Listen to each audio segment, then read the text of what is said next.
भाई बैंड बजा के रख दी गई है आज के स्मैकडाउन में ओजी ब्लड लाइन की। बिल्कुल भी उम्मीद नहीं थी कि ऐसा होगा। तो आज के शो की सबसे बेस्ट स्टोरी को इस वीडियो में सबसे पहले डिस्कस करेंगे। पहले तो हमें बैक स्टेज के ऊपर Jimmy J and Sami Zen नजर आते हैं, जिनकी टी शर्ट्स के ऊपर अगर देखा जाए तो द ओजी ब्लड लाइन लिखा हुआ था इनके फ्रंट पे और इनकी बैक साइड पे लिखा हुआ था यीट।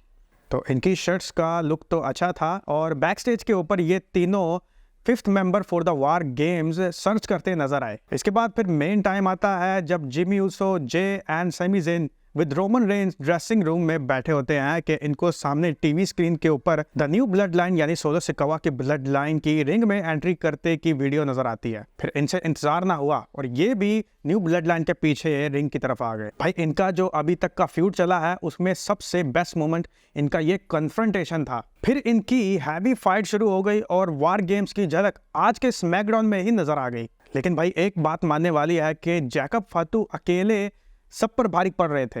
इस फाइट के दौरान जैकब फातू और रोमन रेंस का जो मोमेंट था वो बहुत लाजवाब था। लेकिन इस मोमेंट के बाद बिग एंट्री हो गई बिग ब्रॉन्सन रीड की, जिन्होंने रोमन रेंस के ऊपर बैक से अटैक कर दिया। इनकी एंट्री के बाद जैकब फातू और ब्रॉन्सन रीड को इकट्ठे देखकर लग रहा था कि भाई ये तो कोई अलग ही पावर बन चुके हैं WWE के अंदर। तो मजेदार फाइट चल रही थी, लेकिन ब्रॉन्सन रीड की एंट्री के बाद रोमन रेंस एंड कंपनी दोबारा उठ ना पाए। ब्रॉन्सन रीड ने तो रोमन रेंस के ऊपर सुनामी का अटैक करके इनका अंदर ही हिला दिया। ओटीसी के रिएक्शन से ही पता चल रहा है कि आज इनकी बैंड बज गई है। अब यहाँ पर एक बंदे का डिफरेंस था, रोमन रेंस की तरफ 4 बंदे थे और सोलो सिकावा की तरफ 5। इस फाइट के बाद रोमन रेंस एंड जे उसो जख्मी पड़े होते हैं रिंग के अंदर और फिर जे उसो रोमन रेंस को कहते हैं कि हमें कॉल करनी चाहिए। अब समझ नहीं आ रहा कि ये किसको कॉल का बोल रहे हैं। जहां तक मेरा ख्याल जा रहा है कि सेथ रॉलिंस को रोमन रेंस की टीम में लाना पड़ेगा, क्योंकि ब्रॉन्सन रीड के वही राइवल हैं। अगर तो ऐसा होता है तो ब्लड लाइन तो है ही, इसमें फिर द शील्ड का भी वाइब आ जाएगा। वैसे in my opinion Paul Heyman को ब्रॉक लेसनर को लेकर आना चाहिए, क्योंकि जितनी पावरफुल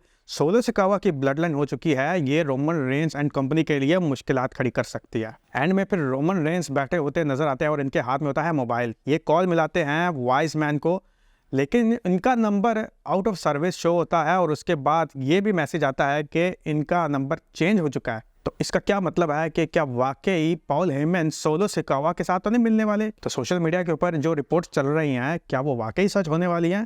खैर जो भी है, रोमन रेंस इस स्मैकडाउन के एंड में फुल टेंशन में नजर आए हैं।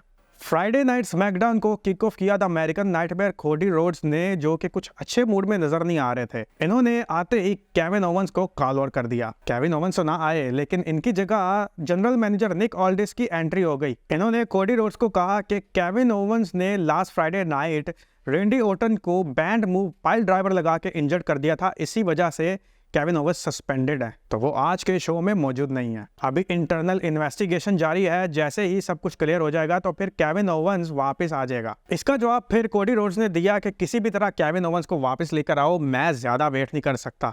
अगर तो तुम उसे नहीं ला सकते तो फिर मैं खुद उसके घर जाके उसे हैंडल करूंगा। यानी मामला अब घर तक पहुंच चुका है, बिल्कुल जैसे आज से कुछ साल पहले ट्रिपल एच ने रेंडी ओटन के घर में घुसकर अटैक किया था। तो इससे पहले कि मामला घर तक पहुंचता, केविन ओवंस को फिर जनरल मैनेजर निक ऑल्डिस ने कॉल कर दी। ये रिवील किया केविन ओवंस ने सोशल मीडिया के ऊपर एक वीडियो पोस्ट करके, जिसको स्मैकडाउन में एयर किया गया। केविन ओवंस ने कहा कि निक ऑल्डिस ने कहा है कि मैं नेक्स्ट स्मैकडाउन में आऊँ। मैं चाहता तो नहीं मैं स्मैकडाउन में आऊँ, लेकिन अगर मैं आया तो मैं जो भी करूँगा वो मेरी जॉब होगी। तो अभी मामला पहले रेंडी ओटन और केविन ओवंस के दरमियान था, अभी ये हट के Kevin Owens versus Cody Rhodes की तरफ आ चुका है। फिर new United States women championship के लिए एक टूर्नामेंट WWE की तरफ से शेड्यूल कर दिया गया है और इसमें जो पहला मैच लड़ा गया उसमें बेली विन करके 1 पॉइंट आगे आ चुकी हैं। इसके बाद फिर LA नाइट इन्होंने आकर रिवील किया कि समी ज़ेन मेरे पास आए थे और उन्होंने मुझे वार गेम्स के 5th मेंबर के तौर पर इनकी टीम ज्वाइन करने के लिए इनवाइट किया। तो LA नाइट ने इसका जवाब दिया कि मुझे इसकी ज़रूरत नहीं और ये मेरी फाइट ही नहीं।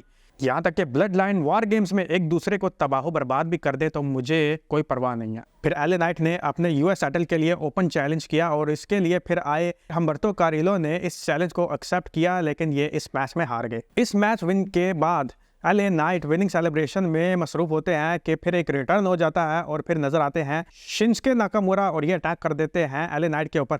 भाई क्या अंडरटेकर वाली लुक लेके आए हैं, लेकिन हो तो फिर तुम शिंजुके नाकामुरा ही। तो बहुत दिनों से इनके रिटर्न की बातें चल रही थी सोशल मीडिया के ऊपर और आज फाइनली ये स्मैकडाउन में हो गया। नेक्स्ट बात करेंगे स्ट्रीट प्रॉफिट्स की, जिनके ब्रेकअप की बातें चल रही थी सोशल मीडिया के ऊपर, लेकिन आज इसमें थोड़ा सा बदलाव देखने में आया।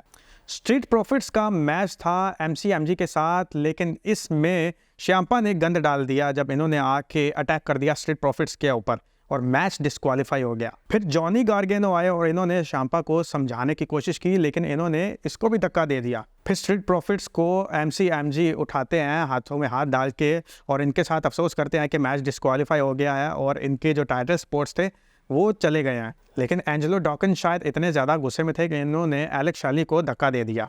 स्मैकडाउन के मेन इवेंट में मैच था फिर नाया जैक्स वर्सेस नाओमी और टाइटल ऑन द लाइन था। और इस मैच की मैं ज़्यादा बात नहीं करूंगा, बस मैं आपको रिजल्ट बता देता हूं कि नाया जैक्स ने आखिर में फिर एनालेटर लगाकर नाओमी को बीट कर दिया।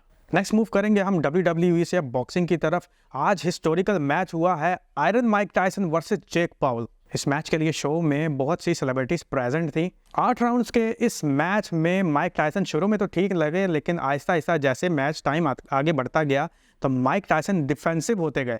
Mostly Jake Paul he strike करते नजर आए एंड इन दी एंड ये स्कोर्स हैं आपके सामने। जेक पॉल की तरफ से 278 थ्रोस की गई और माइक टायसन की तरफ से सिर्फ 97, जिसमें से जो टोटल पंचेस की अगर बात की जाए तो 78 जेक पॉल ने लगाए और सिर्फ 18 लगे माइक टायसन की तरफ से। तो इससे अंदाज़ा लगाया जा सकता है कि माइक टायसन कितने ज़्यादा डिफेंसिव रहे। ज़ाहिर मैच के साथ साथ फिर इनकी अग्रेसिव अप्रोच भी कम हुई है, but in the and Jake Paul इस मैच के विनर करार पाए। इस मैच के एंडिंग मोमेंट्स के बाद जेक पॉल ने माइक टायसन के आगे हाथ जोड़कर इनको रिस्पेक्ट दी। जेक पॉल ने फिर इंटरव्यू में कहा कि माइक टायसन के साथ रिंग में उतरना मेरे लिए बहुत बड़े एजाज़ की बात है। खैर फाइट जैसे भी हुई इट वाज हिस्टोरिकल एंड दोनों तरफ से रिस्पेक्ट शेयर की गई। तो ये था आज का वीडियो। आपकी सबको लेकर क्या रहा है कमेंट बॉक्स में ज़रूर शेयर कीजिए। मिलते हैं अगले वीडियो में। सी यू नेक्स्ट टाइम।